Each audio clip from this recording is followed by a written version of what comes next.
혹시 그 종잣돈이 얼마 안 되는데 뭐 부자가 되고 싶다면 여기에 대해서 앞에서도 좀 이렇게 조금씩 얘기를 해주셨지만 조금 더 이렇게 좀 짚어주실 만한 부분이 있으실까요? 그러니까 내가 뭐 종잣돈이 없거나 부자가 되고 싶은데 아직 멀었다. 무엇부터 해야 될지 모르겠다. 이러시면 일단은 현재 내가 왜 종잣돈이 없고 부자가 되지 못했는지를 현재 상황을 정확하게 진단하는 게 굉장히 중요하다고 생각을 해요. 네. 원인을 파악하지 못한 채 그냥 남들이 좋다라고 하는 거 따라 해봤자 다시 원위치 될 확률이 저는 굉장히 많다고 생각을 하거든요. 네. 그렇기 때문에 현재 내가 왜 종잣돈이 없고 왜 부자가 못 됐는지 원인 파악하시는 게 중요하고 그래야만 맞춤형 솔루션이 나오지 않을까, 처방전이 나오지 않을까 생각을 하고요.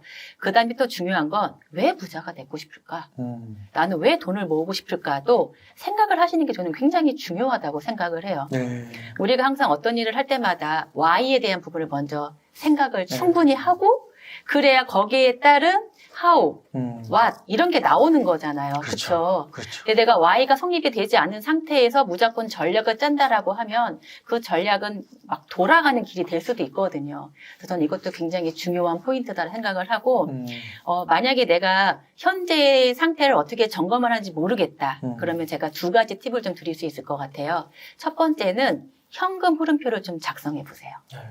현금 흐름표라고 하는 건 한 달 동안에 내가 총 쓴 소득과 지출을 적어보는 거예요. 그러니까 가계부를 한 달치 썸해서 평균 내가지고 써보시는 건데 그걸 해야만 되는 이유는요. 새어나가는 돈이 있어요. 내가 이렇게 숫자로 적었을 때는 한 30만 원이 남아있어요. 네. 소득 빼기 지출을 하면 내 통장에는 안 남아있어요. 왜 그러지? 그럼 저한테 물어봐. 이거 왜 이래요? 난 모르지. 그럼 어떻게 하면 돼요? 그 30만 원을 먼저 저축을 해보세요. 그래도 생활에 변화가 없어요. 이런 거는 새어나가는 돈이었죠. 나도 모르게. 그리고 두 번째는 과도하게 나가는 지출이 있어요. 네. 어딘가가. 근데 대부분 우리나라 분들은 보험일 확률이 굉장히 높아요. 잘못된 금융의 선택으로 인한 게 많아요. 그래서 그거를 하시다 보면 지금 말씀드린 것처럼 나는 목적이 이쪽으로 가야 되는 건데 내 돈은 일로 가지고 있을 수 있어요. 그쵸. 그럼 얘를 이렇게 데리고 와야지 빨리 모을 수 있는 거잖아요. 그러니까 이렇게 현실 점검을 꼭 해보셔라 말씀을 드리고 싶고 두 번째 현실 점검을 할 수 있는 것 중에 하나가 재무상태표예요. 이건 내 자산과 부채를 적어보시는 거예요. 우리가 가장 흔히 착각하는 것 중에 하나가 이 집이 나의 큰 자산이다라고 생각을 하시지만 자산의 개념은 뭐냐면 이 자산에서 또 다른 캐시가 내 호주머니에 들어오는 게 자산이죠. 그런데 내 집이 캐시를 가져다 주기는 아니고 대출이라고 하는 지출 칸으로 들어가 있어요. 얘는 자산이 아니라 liabilities, 부채예요. 이거 굉장히 착각을 많이 하고 계시는데 이거는 로버트 기요사키의 부재 압박, 가난 압박 굉장히 적나라하게 나와 있죠. 1가구는 그거 아니라고 했죠. 자산이 아니라고. 네. 그러니까 이 자산이라고 하는 거는 부동산이든 주식이든 아니면 따른 뭐 채권이든 거기에서 배당 소득이든 임대료든 이자 소득이든 캐시가 내 소득에 들어와줘야 돼요. 들어와줘야 되는 거죠. 그렇죠. 그래서 제가 아까 왜 부를 모으고 싶으세요? 돈을 모으고 싶으세요? 얘기를 했었을 때 이런 캐시 플로우를 만들기 위함인 건지 아니면 나는 다른 목적인 건지도 또 생각을 해보셔야 그 다음에 맞는 전략이 나오겠죠, 실은. 난 단기간에 그럼 막 확 모으고 싶어. 그럼 배당주보다는 보험은 아니고 성장주 위주로 그쵸. 그러면 약간 단타로 해가지고 투자를 하셔야 되겠죠. 방법이 달라지잖아요. 네. 그러니까 Y에 대한 부분도 항상 생각을 해보셔야 되고 재무상태표를 짜보다 보면 은행에서 자고 있는 애가 있어요. 은행에서 자고 있는 애들. 그 막 계좌 여러 개 해가지고 네. 맞아요. 얘네들 깨워야죠. 깨워서 일하게 시켜야죠. 어. 나한테 빨리 캐시 갖다 줘. 이렇게 만들어야 되잖아요. 그래서 꼭 해보셔야 돼요. 네. 현금 흐름표와 재무상태표. 이 두 개만 제대로 해서 현실 파악을 해보시잖아요. 굳이 허리띠를 뚫르지 않아도요. 거기에서 돈들이 목돈이든 월납으로 저축 같은 돈이 생깁니다. 반드시. 그것만 가지고 제대로 잘 운영을 하셔도 부자 될 수 있는 길이 생기세요. 제가 100% 개런티 할 수 있습니다. 네.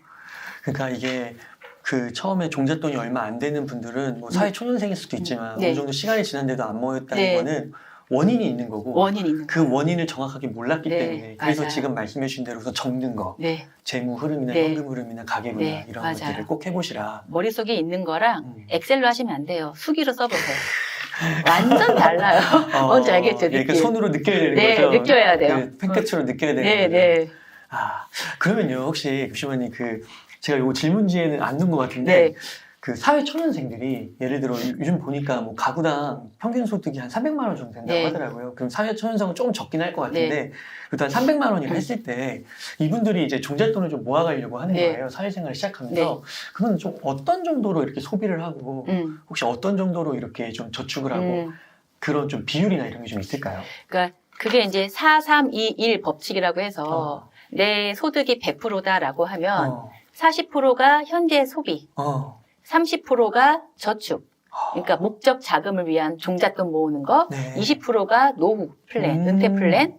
요즘에 뭐 젊은 친구들은 파이어족 해가지고 노후가 아니라 은퇴를 좀 당기고 싶어 하잖아요. 재정적 자유를 통한 거. 그다음에 10%가 이제 보장성 보험이라고 얘기를 하는데, 그렇구나. 근데 저는 이제 저 보험은 2%면 될 것 같고요. 2%. 10%가 아니라. 10%가 아니라, 이거 옛날에 이제 이렇게 얘기를 하셨었고, 저는 이제 그거 대신에, 차라리 종잣돈을 모을 수 있는 저축의 30%를 조금 더 38%라든지, 아니면 은퇴를 좀 빨리 당기고 싶으시다라고 하면, 뭐 28%로 옮기시든지, 예, 기준은 저렇게 딱 잡아놓고 하시면 좋을 것 같아요. 여기서의 저축 노후는 어느 정도는 그 투자를 겸비한. 네, 맞아요. 그리고 또 하나, 저축이던 은퇴 플랜을 했었을 때, 저 퍼센테이지를 정하는 것도 굉장히 중요한데요. 저는 일단 이 돈이 어디로 가야 되는지 목적지를 정해준 게 굉장히 중요하다고 생각해요. 제가 제주도로 가려면 비행기를 타야 되는데 버스 탔다고 생각해봐요. 도착하면 인생 끝나 있을 수도 있어요. 그렇죠? 그렇기 때문에 어떤 얘기냐면 종잣돈을 모으는 저 30%의 돈이 그러니까 하나로만 하면 안 돼요. 내 독립자금인 건지, 부모님을 위한 돈이라든지, 아니면 내 결혼 자금인 건지, 3년 후에 여행 갈 자금이라든지, 그 안에서도 또 세분화를 하셔야 돼요. 그래서 보시면 만약에 내가 1년 안에 반드시 모아야 되는 뭐 전세 자금 인상분이다. 얘는 은행 가야죠. 투자하면 안 돼요. 포트폴리오가 달라져요. 근데 만약에 내가 5년 후에 내가 결혼을 포함한 독립자금을 모으고 싶다. 이런 경우에는 시간이 있으니까 적립식 펀드나 ETF를 통해서 투자를 하시는 게 맞겠죠. 그러니까 그게 어디로 내 돈을 보낼 건지를 정확하게 기관과 함께 목적을 정해주시는 게 진짜 중요하고요. 이렇게 하시는 분들이 돈을 모을 확률이 굉장히 좋아요. 높아요. 확률이. 네. 지금까지 정말 수많은 분들을 만나시고 상담도 해오시고 20대부터 70대까지 다 만나보셨잖아요. 한 수천 명 되시나요? 1000명 넘어요. 그러니까요. 2000명은 모르겠어요. 진짜 어마어마하신데 그분들을 보시면서 이게 부를 잘 늘려가는 사람들도 보셨을 거 아니에요. 그러니까 제가 이제 그 1000명이 넘는 고객분들을 만나면서 정말 많이 느낀 건 뭐냐면 외부에서 보기에는 삶이 다 다르죠. 내부를 들어가서 얘기를 하잖아요. 근데 그분들이 저를 왜 만났어요? 왜 불렀어요? 돈 잘 모으고 싶어서 저를 만났죠. 그런데 하는 얘기는 다 인생 얘기예요. 저는 최소 고객을 한 번에 2-3시간씩 4번을 만나요. 그리고 4번 다 만나고 나면 고객이 저한테 무슨 얘기 하냐면 당신한테 이런 얘기 왜 하지? 다 인생 얘기를 하고 있어요. 돈과 인생은 엮여있는 거죠? 네. 그러니까 문제는 인생에 있어서의 가장 큰 고민이자 기쁨이자 희망이자 뭐 이런 것들은 가족 아니면 돈이에요. 이게 뗄래야 뗄 수가 없는 거예요. 그래서 만나면 돈 때문에 저를 만났는데 이분들이 하시는 얘기는 은퇴가 얼마 안 남은 나의 인생, 대학을 잘 보내고 싶은 자녀의 인생, 은퇴를 하셨는데 돈을 미처 준비 못한 우리 부모님 얘기 다 공감대가 다 비슷해요. 그러면 그 인생들을 내가 원래 원했던 것처럼 어떻게 아름답게 잘 만들어 갈까 이 얘기를 하고 있는 거거든요. 그럼 돈 얘기는 거기에 이제 부수적으로 딸려가는 거죠. 그래서 아까 얘기한 것처럼 내가 버는 돈을 잘 모아서 불리는데 첫 번째는요. 플래닝을 하는 게 제일 중요해요. 아까 예산 짜기처럼. 중요한 게 뭐였지? 얘를 좀 나눠놓고 내 돈을 거기로 가게끔 시키는 거. 이게 이제 포트폴리오가 되겠죠. 그러면 제 고객분들은 저한테 하는 말이 당신 만나서 돈 참 잘 모았어. 당신 덕분에 여행 갈 수 있었고 은퇴도 할 수 있었고 이런 얘기를 많이 하세요. 뭐 지금처럼 수익이 안 좋아서 너 때문에 뭐 마이너스가 났고 뭐 이런 얘기 하나도 없어요. 수익률 얘기는 잘 하지 않아요. 야. 인생 살아가는 얘기하는 것 같아요. 진짜 그 딸 이야기, 네. 그 다른 어머니들 보고 차이점을 느꼈을 네. 때 우리 엄마는 간지나는 엄마 그리고 두 네네. 번째는 정말 좋은 일 한다고 미래를 설계해주는 사람. 네, 설계해주고 좋은 일 하신다고 그게 딱 맞네요. 네, 네. 그러면 그런 것 혹시 요거를 이제 실천하지 못하면 당연히 불을 이제 늘리지 못할 텐데 네. 또 좀 불을 늘리지 못하는 사람의 좀 특징 같은 게 또 있을 수 있을까요? 특징이요. 조급함. 아, 조급함. 그리고 그냥 따라해요. 따라해. 내 생각이 없이 그냥 아. 옆집 영희 엄마가 이거를 했더니 돈 벌었어. 돈 벌었어. 이런 분들. 아, 그다음에 뭐 요즘엔 다 하잖아요. 아까 포모적도 말씀을 드렸고 벼락거지도 얘기를 하니까 암호화폐만 이렇게 너무 들어가서 예, 암호화폐 막 공부하라고. 들어가야 되고 암호화폐가 저는 맞다고 생각을 하지만 아. 그게 힘든 건 뭐냐면 24시간 가동되니까 아. 본업을 못 하시는 못하죠. 분들이 굉장히 많더라고요. 맞죠. 네. 저는 그거는 또 아니라고 생각을 하거든요. 일단은 메인은 본업이어야 된다고 생각을 하기 때문에 그러니까 그런 분들의 특징이 약간 그냥 쫓아 하는 거예요. 또 그분들의 특징 중에 하나가 제가 이제 어쨌든 모든 경제의 한 60% 정도를 미국이 차지하고 있으니까 미국 중심으로 된 주식 투자를 먼저 하시는 게 좋습니다. 왜 우리가 돈을 벌려면 돈이 모이는 곳에 가야 되는 게 맞잖아요. 그게 미국이죠, 한국보다는. 그러면 뭐라고 핑계 대시냐면 영어로 되어 있고 내가 자야 되는 시간이고 잘 모르겠고 이렇게 얘기를 하세요. 근데 그분들이 국내 주식 하는 걸 보면 공부하고 하느냐 아니거든요. 그냥 막 쫓아서 하시거든요. 그리고 또 이렇게 막 수익률만 보시니까 내가 20% 수익이 났어. 고맙죠. 땡큐죠. 근데 만족하지 못해요. 네. 왜냐하면 옆 사람은 50% 났거든요. 그럼 또 그걸 쫓아가야 돼요. 그러니까 행복하지 않아요. 수익이 많이 난다 하더라도. 네. 근데 저는 지금도 행복해야 되고 미래도 행복해야 된다는 주장이 좀 강한 사람이기 때문에 네. 네, 그냥 스텝 바이 스텝으로 아. 좀 따박따박 해보시는 게 보기에는 느려 보이지만은요, 인생 짧지 않잖아요. 길게 보면 그분들이 더 행복하게 많은 부를 축적해 가고 있더라. 복리 효과가 처음부터 있지 않잖아요. 이렇게 올라가는 거기 때문에 제발 복리의 좀 효과를 누리셨으면 좋겠다. 아. 이런 말씀 드리고 싶어요. 인생은 마라톤인데 100m 달리기 시작하면은 어차피 만족 못하는 네. 거예요. 인생은 마라톤인데 바톤 터치를 하는 마라톤이죠. 자녀한테.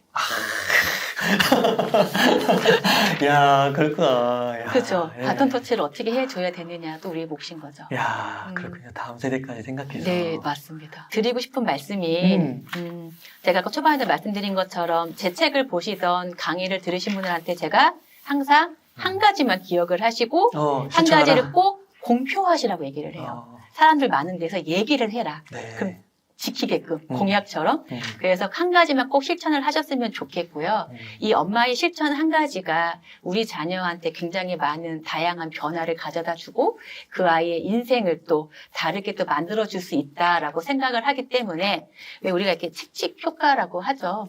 맞죠? 칙칙 효과. 네. 엄마는 여기서 잠깐 흔들었지만 이 끝에 있는 저 자녀들의 긴 예. 인생을 봤었을 땐 굉장히 큰 울림이 있거든요. 맞아요. 그래서 이 조그마한 칙칙, 아, 이게 이제 엄마가 제 책을 보면서 야, 따라 하시는 거다라고 감히 말씀을 드릴 수 있을 이게 것 바로 같습니다. 부모가 진짜 해줘야 되는 역할이 네, 아닌가 싶네요. 네, 네. 그럼 저는 또 이렇게 막 나와서 저자특강을 하고 제 책 얘기를 하면서 저는 어떻게 할까요? 더 열심히 할 수밖에 없겠죠. 그렇죠. 네, 네. 엄마는 저기 방송에서 나가서 얘기했는데 막 딴 데서 막 딴 거 하고 있고. 익명으로 댓글 달 거야 막 이럴 수도 있고. 아, 저희 딸들이 참아줘. 아유, 예, 주사님 오늘 긴 시간 동안 너무 유익한 인사이트 감사드립니다. 그리고 실제로 저는 개인적으로 이제 딸 있고 성장하는 딸을 둔 아빠로서 네. 오늘 또 시간이 더 이렇게 많이 와닿는 느낌이 시간이었던 것 다르시죠, 같습니다. 확실히. 네, 너무 감사드립니다. 그러면 오늘 한 요 네. 정도 정리를 하고 네. 다음에 또 기회가 된다면 또 한번 네, 또 불러주세요. 너무 재밌었습니다. 예. 네. 그러면 이렇게 해서 얘들아 엄마랑 금융 쇼핑하자의 저자이신 윤상숙 저자님과 이야기를 나눠봤습니다. 긴 시간 동안 유익한 인사이트 많이 나눠주셔서 감사의 말씀드립니다. 오늘 고생 많으셨습니다. 네, 감사합니다.